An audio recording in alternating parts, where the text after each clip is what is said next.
శాంతాకారం భుజగశయనం పద్మనాభం సురేశం విశ్వాకారం గగన సదృశం మేఘవర్ణం శుభాంగం లక్ష్మీకాంతం కమలనయనం యోగి హృద్యానగమ్యం వందే విష్ణుం భవభయహరం సర్వలోకైకనాథం.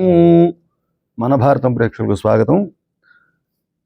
నిన్నటి అధ్యాయంలో మనం పురంజయుడు మహారాజు అతను చేసిన దుష్టులతో సహవాసము, వీటి వలన కలిగినటువంటి ఇబ్బందులు, అతని రాజ్యాన్ని పోగొట్టుకోవటం, తరువాత వశిష్ఠ మహాముని అతనికి హితోపదేశం చేయటం తెలుసుకున్నాం.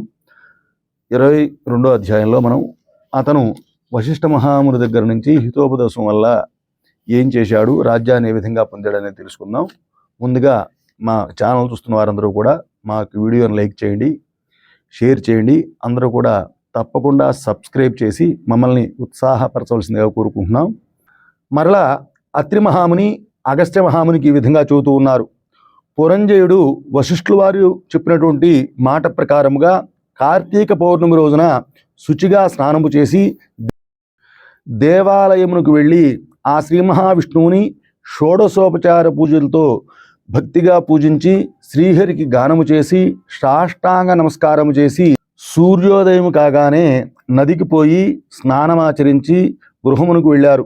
ఆ సమయంలో విష్ణు భక్తుడైనటువంటి ఒక వృద్ధ బ్రాహ్మణుడు మెడ నిండా తులసిమాలలు ధరించి పురంజయుని దగ్గరికి వచ్చి, రాజా విచారించకు, నీవు వెంటనే చెల్లాచెదురైనటువంటి నీ యొక్క సైన్యాన్ని కూడదీసుకుని యుద్ధ సన్నద్ధుడివై నీ యొక్క శత్రురాజులతో పోరు చేయి, నీ రాజ్యం నీకు వస్తుంది అని చెప్పి అంతర్ధానమైపోయారు.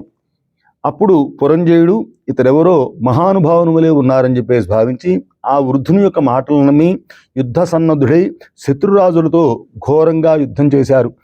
దెబ్బతిని క్రోధముతో ఉన్నటువంటి పురంజయుని యొక్క సైన్యం యొక్క ధాటికి శత్రురాజుల యొక్క సైన్యం నిలువలేకపోయింది. అదియూ కాక శ్రీమన్నారాయణుడి యొక్క కరుణ వల్ల పురంజయునికి విజయం ప్రాప్తించింది. అంతయు కూడా ఆ యొక్క శ్రీమన్నారాయణుని యొక్క అనుగ్రహమే. ఆ యొక్క యుద్ధములో కాంభోజాది భూపాలందరూ కూడా ఓడిపోయి పురంజయ పురంజయ మమ్మల్ని రక్షింపు అని చెప్పేసి కేకలు వేస్తూ పారిపోయారు. పురంజయుడు విజయాన్ని పొంది తన యొక్క రాజ్యమును తిరిగి సంపాదించారు. ఆ యొక్క శ్రీ మహావిష్ణువు యొక్క అనుగ్రహ పాత్రులైన వారికి శత్రుభయం ఉండదు. విషము తాగిన కూడా అమృతమే అవుతుంది. తండ్రి విషాన్ని ఇవ్వగా ఆ ప్రహ్లాదుడు శ్రీహరి అని ప్రార్థించి ఆ యొక్క విషాన్ని త్రాగగా అది అమృతమైనది కదా. శ్రీహరి యొక్క కటాక్షం వలన సూర్యచంద్రులు ఉన్నంత వరకు కూడా ధ్రువుడు చిరంజీవిగానే కనిపిస్తూ ఉన్నారు. హరినామస్మరణ చేసిన వారికి శత్రువులు అనేవారు లేకుండా ఉంటారు. అధర్మము కూడా ధర్మముగా మారిపోతుంది. దైవానుగ్రహం లేని వారికి ధర్మమే అధర్మమవుతూ ఉంటుంది. తాడు కూడా పామే కరుస్తూ ఉంటుంది. కార్తీక మాసం అంతయు కూడా సూర్యోదయాత్ పూర్వమే నదీ స్నానం చేసి దేవాలయంలో జ్యోతిని దీపారాధనను వెలిగించిన ఎడల సర్వ విపత్తులు కూడా పటాపంచలవుతాయి. అలాగే అన్ని సౌఖ్యములు కూడా సమకూరుతూ ఉంటాయి. ఆ శ్రీ మహావిష్ణువు యందు భక్తి కలిగి శ్రద్ధతో వ్రతమాచరించిన వారికి ఏ జాతి వారికైనా సరే ఆ యొక్క పుణ్యం సమానంగా లభిస్తూ ఉంటుంది.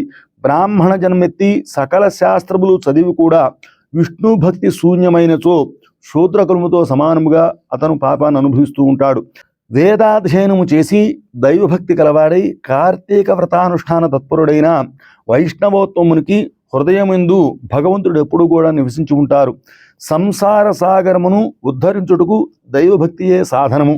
జాతి భేదముతో నిమిత్తము లేదు. విష్ణు భక్తి ప్రభావము వర్ణనాతీతము. వ్యాసుడు, అంబరీషుడు, శౌనకాది మహామునులు, మరెందరో రాజాదిరాజులు కూడా విష్ణు యొక్క భక్తితోనే ముక్తి పొందారు. శ్రీహరి భక్తవత్సలుడు, సదా పుణ్యాత్మలను కంటికి రెప్పవలే కాపాడుతూ ఉండును. ఎవరికైనాను కూడా శక్తి లేని ఎడల వారు తమ యొక్క ద్రవ్యమును వెచ్చించి మరి ఒకరి చేత దాన ధర్మములు వ్రతములు చేయించవచ్చును. శ్రీహరి భక్తులు అన్యోన్య సంబంధీకులు. అందువలన లోకపోషకుడు భక్తరక్షకుడు అయినటువంటి ఆదినారాయణుడు తన యొక్క భక్తులను సదా కాపాడుతూ ఉంటారు. శ్రీమన్నారాయణుడు సర్వాంతర్యామి.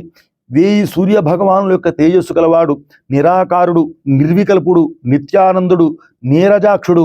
14 లోకములను తన యొక్క ఉదరమునందు ఉంచుకుని కాపాడుతూ ఉన్నటువంటి వాడు శ్రీ మహావిష్ణువు. అటువంటి శ్రీ మహావిష్ణువుకు అతి ప్రీతికరమైనటువంటి కార్తీక వ్రతమును భక్తి శ్రద్ధలతో ఎవరైతే చేయుదురో వారి యొక్క ఇంట శ్రీ మహావిష్ణువు లక్ష్మీ సమేతుడై నివసిస్తూ ఉంటారు.